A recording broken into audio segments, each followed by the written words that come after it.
Hey guys, it's Reilly. So today I want to talk about hunting. I'm by no means an expert in hunting, but I want to talk about it because it's something that strikes me as really different between Japan and America. So I grew up with a lot of friends who hunted, and my friends' parents also hunted. But, I don't hear about it too much in Japan, so I thought it might be an interesting contrast between the two cultures. So I'll start out this first episode just talking about my personal experiences with hunting, and then we'll see where we go from there. So, here we go.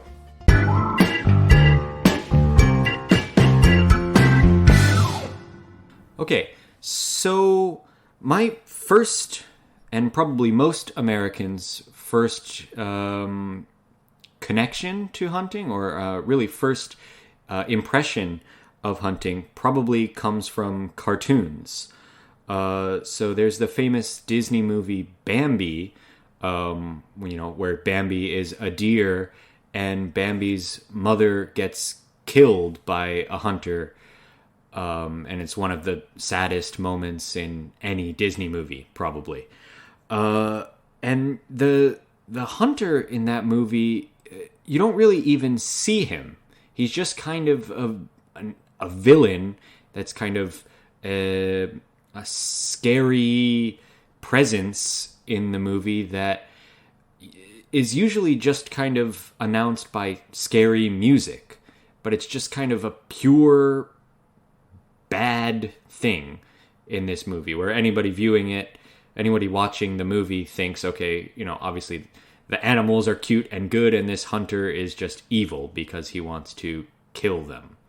So that was probably my first time seeing a hunter or really knowing what hunting was. And then another cartoon would be from Looney Tunes, and Looney Tunes is like Bugs Bunny and Daffy Duck, and Bugs Bunny, one of Bugs Bunny's main enemies is a hunter named Elmer Fudd, and he's kind of this short, bald, this kind of clumsy, maybe even stupid hunter who always tries to get Bugs Bunny, but never succeeds. Bugs Bunny always tricks Elmer Fudd somehow, and always Bugs Bunny always wins. So basically, from these two early, cartoons about hunting, I got an impression from an early age, a pretty negative impression of it, that hunters are either evil, like in Bambi, or stupid, like in Bugs Bunny and Looney Tunes. And I grew up in the suburbs of, originally Chicago when I was really young. So I was in the suburbs of Chicago up until the end of elementary school. And there wasn't really much hunting at all. So the only kind of connection I had to it was what I would see on TV or in movies. But then, after elementary school, I moved to Maryland, and I moved to maybe still the suburbs, but really a more rural, kind of countryside. That's what rural means, a kind of countryside area of Maryland. And there a lot more people hunted.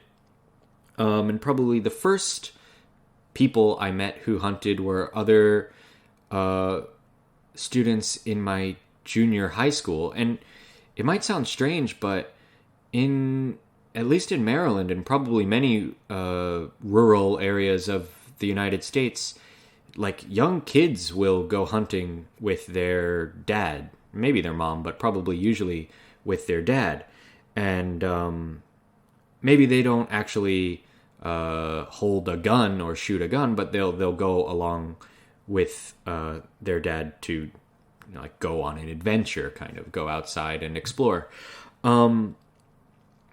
And I always kind of thought these kids were different from me. Like the kind of kids that hunted were different from like a suburban kid like me who had maybe gone for a few hikes or gone skiing or something, but had never really gone out into the woods and tried to kill an animal.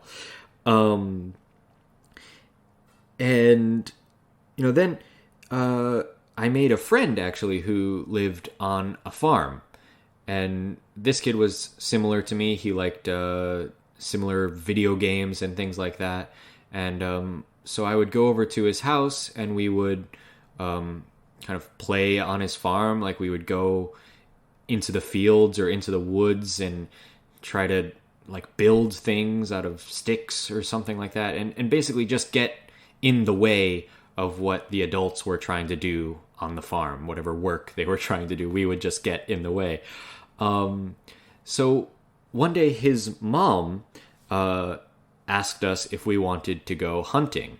And obviously we couldn't use a gun, but we were allowed to use a bow and arrow. So we like practiced using the bow and arrow on a target, and then she took us to like the woods, and there was this thing called a tree stand, which is basically like a ladder with a seat at the top, so that you can sit high up in a tree and look down and see any animals if they come by. And so we kind of sat there for, I don't know, maybe an hour, just kind of waiting and listening and seeing if any deer came by. And then I guess my friend's mom would try to shoot them or something. Or I guess that's what I expected. But now looking back, I actually think that his mom never had any intention of trying to shoot an animal, because we were just in this really small, I can't call it a forest. I mean, really, it was only a few trees that were kind of just in the middle of their farm. So the odds of any animals coming in were really low. So I think really what the mom was trying to do was just kind of keep us distracted. Kind of, we were always playing in the woods and taking sticks, or we were going into the farm and like trying to use farm equipment or things like that. Like we would ride around on these little like tractor kind of things. And I guess she was probably just trying to distract us from making trouble. Yeah,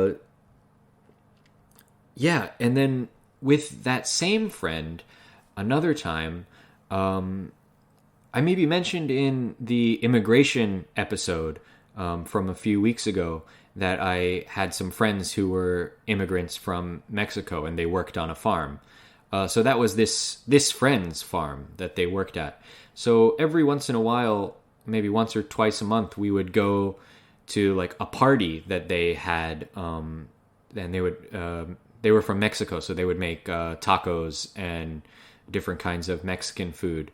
So we would go there, and we were both studying Spanish at the time. Maybe at this point we were in our first or second year of studying Spanish, so we really didn't know any, but we would go there and try to practice our Spanish and talk to these Mexican people, and they would usually cook tacos. And one time when we went, they asked us if we could help. So, we didn't know how to make tacos or anything, and they said, "Oh, don't worry, you don't have to make tacos. You just have to hold this chicken." So I guess at this person's house where we were, they had some chickens that they kept. And we were told to hold this chicken on a like block of wood outside, and then one of the guys was going to cut off its head with like a big knife. And so we were like kind of really nervous about this. I mean, I'd never killed an animal before. I don't know if I'd ever even seen an animal like die before, except like bugs or something like that, some very small animals. But I mean, this was a chicken and we were holding it.